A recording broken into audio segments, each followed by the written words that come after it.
One of my college wrestling coaches once said to me before practice that every day before I got out of bed that I needed to make a conscious choice. And that choice was whether I was going to become better that day or if I was going to become worse.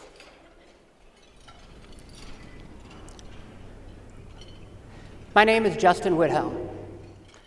I was an Army brat. I'm a retired Sergeant First Class in the United States Army.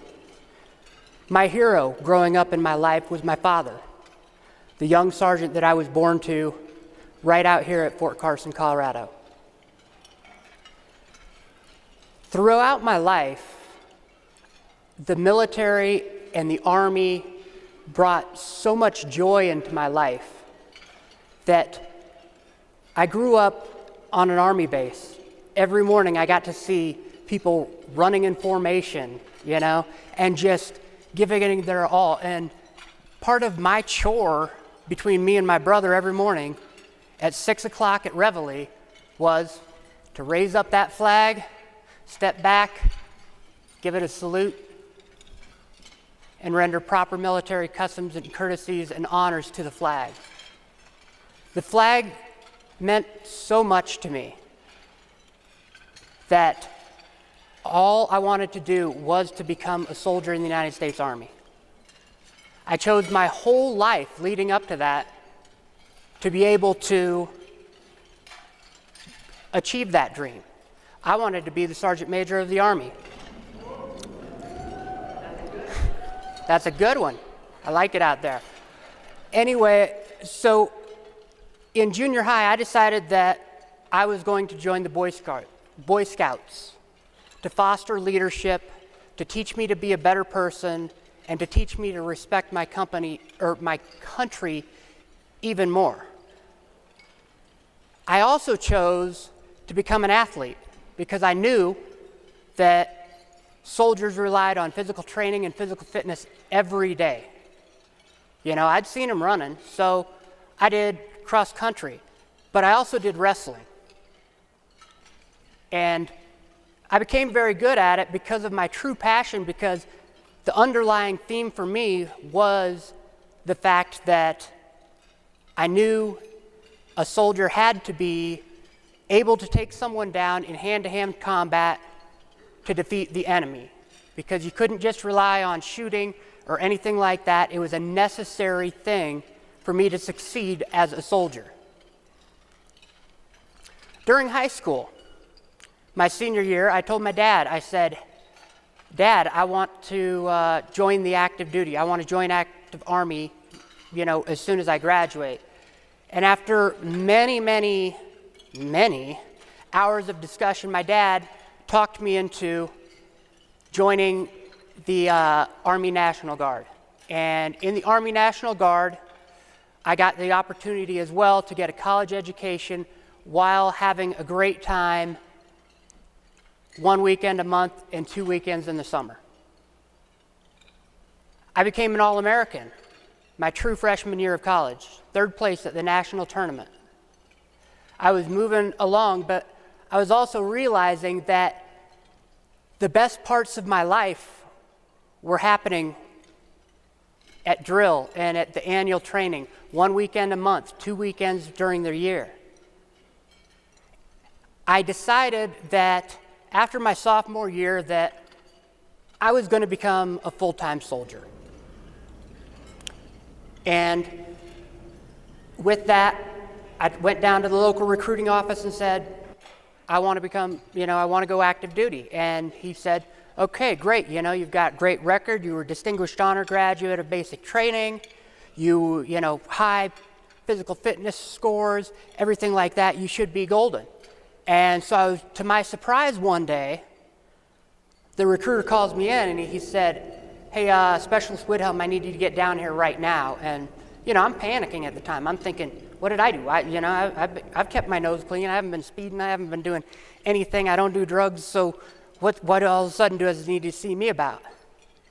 And when I got there, he said, well, the head coach for the U.S. Army's World-Class Athlete Program wants to talk to you.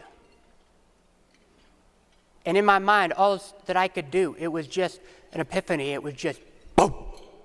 I was dropped. I was floored. It was like, how does this guy who coaches not only the best wrestlers in the US, but also in the world, how does he even know who I am?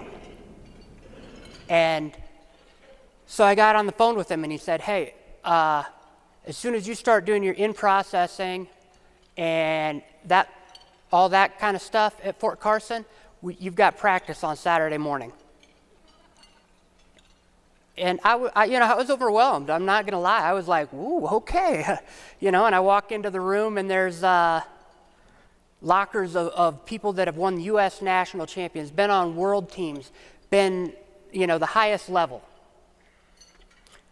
And so he said, we want you to compete for the 2000 Olympic Games.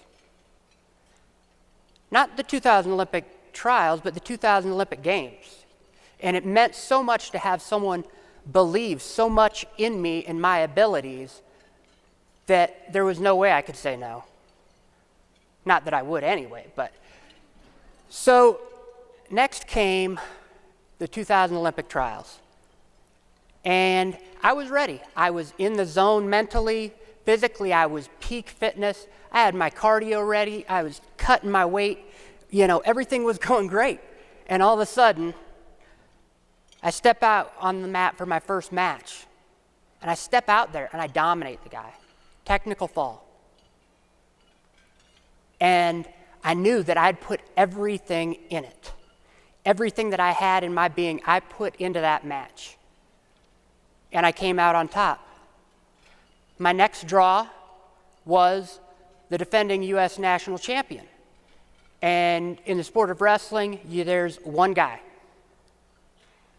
All the weight classes, one guy at each weight class, that's the person that gets the spot. And as I wrestled this man, he dominated me in every aspect, on the mat, on your feet, everything like that. And he defeated me. But I learned from that because I was okay mentally with that defeat because I knew that I had put everything out there. I knew I had laid it on the line and that I had played to win. So I was able to move on with my life. Even though it was a great disappointment, I didn't achieve that dream right then. At that time, that man was better than me. In 2003, I was deployed to Iraq.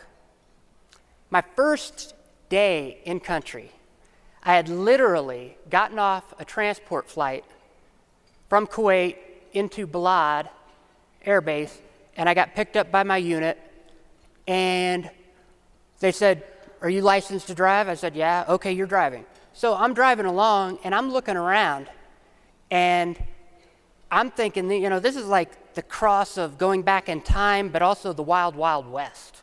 We're in a convoy that has 6 vehicles. 6 vehicles. We have 4 U.S. forces as well as 2 Moldovan army forces. And in the front vehicle was my first sergeant, who I hadn't even met yet. The second vehicle was me driving. We're driving along, and all of a sudden, all I see was just the biggest, loudest boom. I see dirt flying. I see smoke coming out. I see fire. I see everything going on. And I look up, and all I see is the trigger man. So I sat there, and I took out the trigger man. Boom, boom. Then I look up, and I see one sniper on a balcony. I take him out. Boom, boom. And then, as I'm getting ready to move to another target, I hear the Angry Hornet. And for those of you that don't know what the Angry Hornet is, the Angry Hornet is a bullet coming within inches of your body and inches of your brain. You can feel the supersonic wake left by the bullet. You can feel the heat of the bullet just inches from your brain. So I move along. I can't panic, so next thing I see is the enemy with an RPG. Boom, boom. Then I see another one up on the balcony. Boom, boom. Then I see the vehicle in front of me. And I don't know what's going on. I don't know how bad the damage is. All I know is it's flipped over, it's on fire. So I go there. I run down there. I squat down. I cut the knife with my knife. I cut the seatbelt loose. And I pull my first sergeant out. And I pull him out, and all of a sudden, all he does is says, "Who the hell are you?" Because that was my first day in Iraq. We go back to where we were staying, our forward operating base. And everyone's hooping and hollering, and everyone's like, "Yeah, we did it, yeah," And to me, all this is foreign. I've never killed anybody, And so I'm just struggling to come to terms with myself of this, I know that I should feel good because he was the enemy, but feel bad because of just, human behavior and everything like that. But all I can do is roll over on my cot into my sleeping bag, pull my sleeping bag over my head and weep for hours. That, ladies and gentlemen, is where PTSD comes from.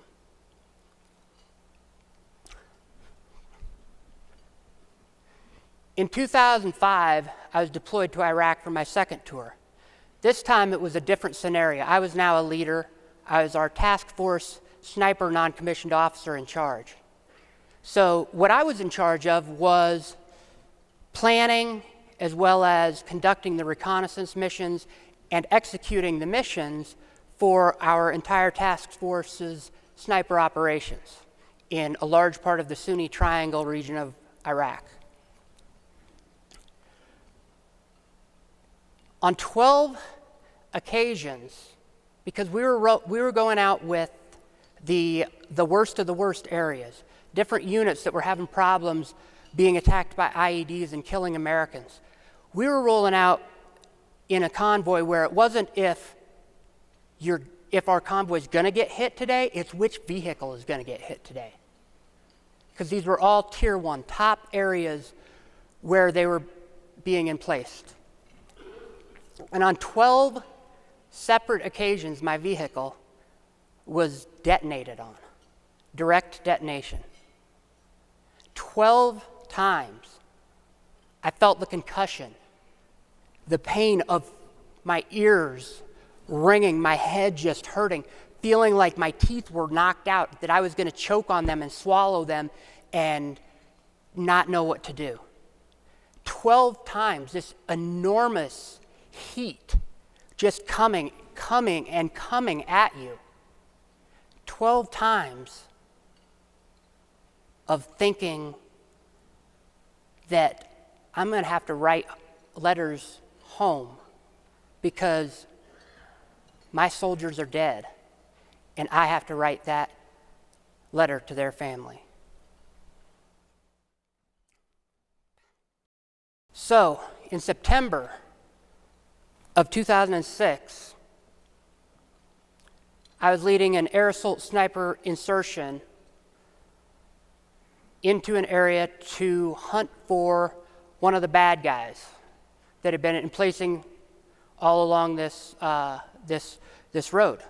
And we were going in the dead of night in Black Hawk helicopters, and we get to the landing zone, and the pilot says, "Hey, we can't land because it's too windy. So we can get down to 5 feet," which 5 feet isn't much. It's not that tall. You can get out of there pretty easy and all that. But, you have to go from 5 feet or abort the mission. We went from 5 feet. My 2 guys with me, they come out and they get out of the bird. Just then, I get done. I take off the headset that the crew chief had for me. I take it off, I give him 2 thumbs up and say, "All right, I'm out." At that moment, smack, we get hit by a gust of wind, and it takes the helicopter from being perfectly parallel with the ground to being tilted like this. And in a split second, that pilot had to decide, what to do. And he did what he had to do to save that airframe, and that was to elevate up. And somewhere around 30 feet in the air, I was dropped out. I don't remember anything other than that. The first memory I have after that is waking up in a concrete irrigation canal. And I am in extreme pain. The pain I have was in my feet, in my knees, in my back. I can't move. And my two guys, the two guys that I had trained with for seemingly forever and trained, pull me out. They start doing a triage on me and notice that both of my kneecaps are popped out of socket. So we pop those back in. Still not knowing what we're going to do to get out of this situation behind enemy lines and such. My feet, they were in so much pain. They were just burning. I could feel them pulsating as they started swelling. They were crackling almost. So we laced my boots even tighter. Then I tried to sit up. And when I tried to sit up, I couldn't move. I couldn't move up, I couldn't move to the side, anything like that. I was in the most horrific terror of pain. So my soldiers decided to come up with the idea of simply taking everything out of my backpack and duct taping me to the rucksack. And after they did that, they tried to assist me back up, and I can't put all the weight on it. I can't do this. Even though I have no weight on me, I can't move. So they came up with the idea of using my sniper rifle, which is a longer rifle, of putting stuff over the front so things didn't get in the barrel, and using it as a crutch. And using that as a crutch, we moved that night for 2 miles. Every step, I felt like I was going to die. I wanted to die because it was something that I had never experienced before in my life. We made it to position and waited for 2 days, the longest 2 days of my life, as I'm writhing in pain and I can't sleep when it's my turn to sleep because I can't, if I move, I'm awake and just in sheer terror. But after 2 days, the enemy appeared, and I was able to block out that pain like I had done in my training so many times, and block out the adrenaline, block out the outside everything, the pain, everything that had went wrong, and I was able to take that one shot and squeeze softly and eliminate the enemy.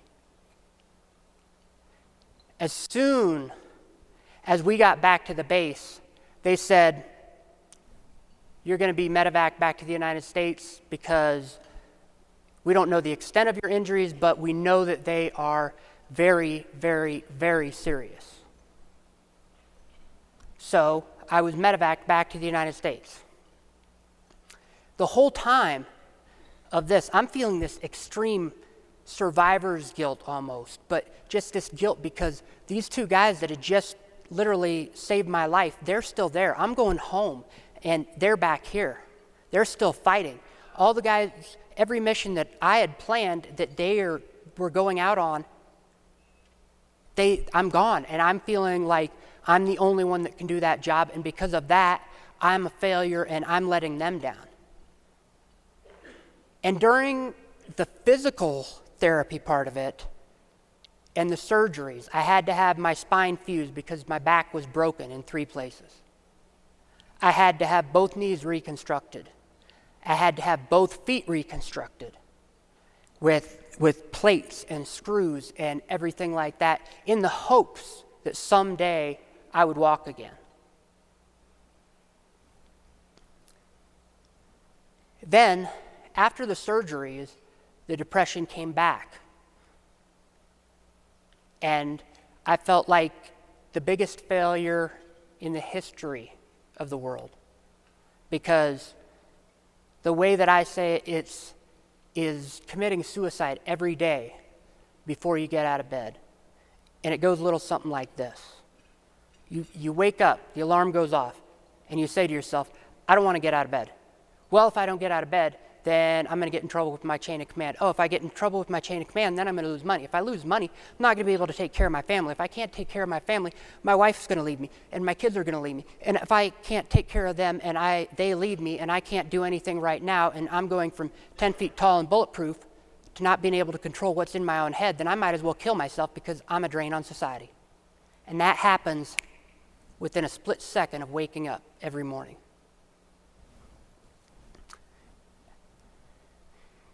It finally got to me in November of 2008. I saw no other way. I was thinking if I kill myself that my wife will get the life insurance money and she can start over somewhere else with someone new. That wasn't the case.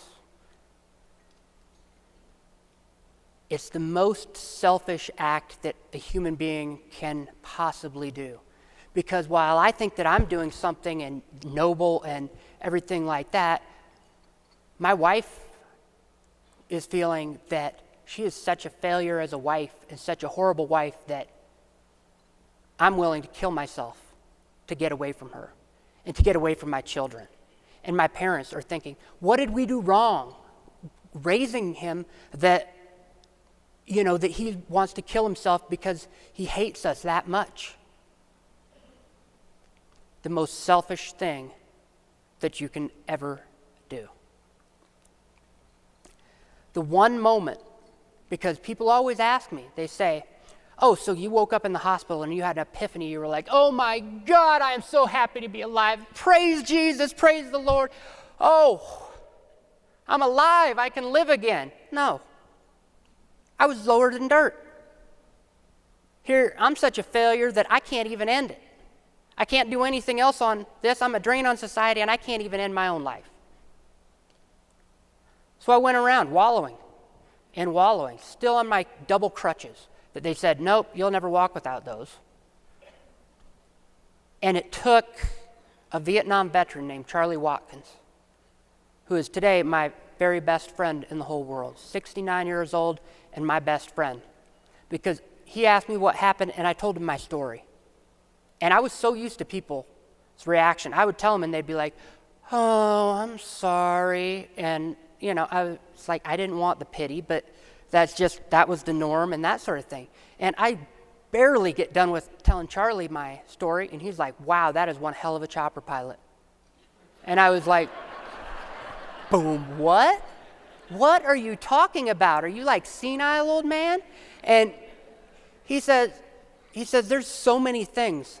I mean, for him to be able to have that quick reaction to save that bird, that is just amazing. He said, it is such a miracle that you are alive. He said, you could have fallen out and went head first, taken a dirt nap into the thing.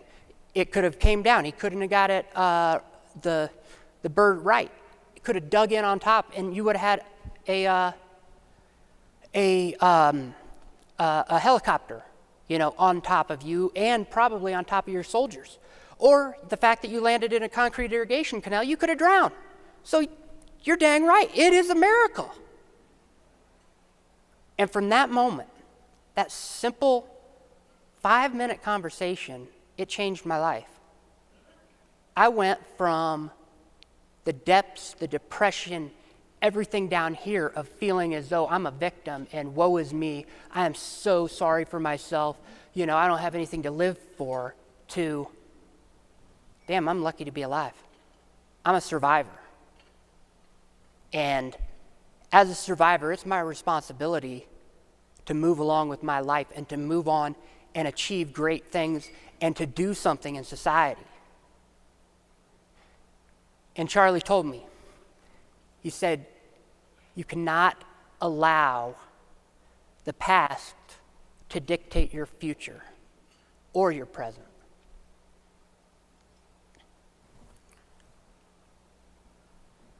Through the urging of a platoon sergeant of mine and my wife, I started, because they knew my athletic background and they thought that would help with some therapy for me.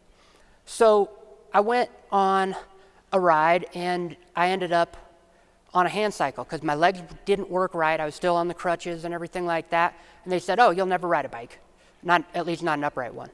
And so I was stuck on a hand cycle, and I'm just going like this, and it was cool, but it wasn't what I wanted to do. And like my mom always said, if you want me to do something, the quickest way to do it is tell me I can't. So I decided to make it my goal that I'm going to learn to ride an upright bike. And I went to a Paralympic military sports camp. And at that camp, I got the chance to ride in the velodrome, which a lot of you are familiar with down in Memorial Park area, going around and around and around. And once I put my leg over the top tube of that bike, to this day, I never want to take it off. It was sheer joy. It was freedom. I could go fast. I could do something that not many others could do.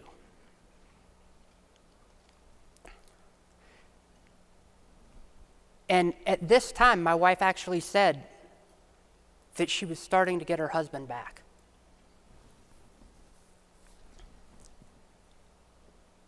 So I kept riding and riding and riding. And eventually, I got better every time I got on the bike. And then I got into skiing as well, and biathlon, and which, if you're not familiar with biathlon, it is cross-country skiing and shooting. And it's one of the hardest mentally and physically sports that there is, whether it's on the Paralympic level or on the able-bodied, the Olympic side of things, because it is so hard physically, but mentally. You miss a shot, you have to be able to block that out and move on to the next thing. And it taught me so much about life and life lessons of leaving the past in the past and moving towards the future. And I was lucky enough. I'm now a U.S. Paralympic team hopeful in biathlon for Sochi coming up this next winter, as well as I've been lucky enough to stand on the podium at the U.S. National Championships on the track on 3 occasions, and next month I'm bringing home a Stars and Stripes jerseys of my own, because that's how much I've improved, and that's how much I believe in myself, and that's what's going to happen.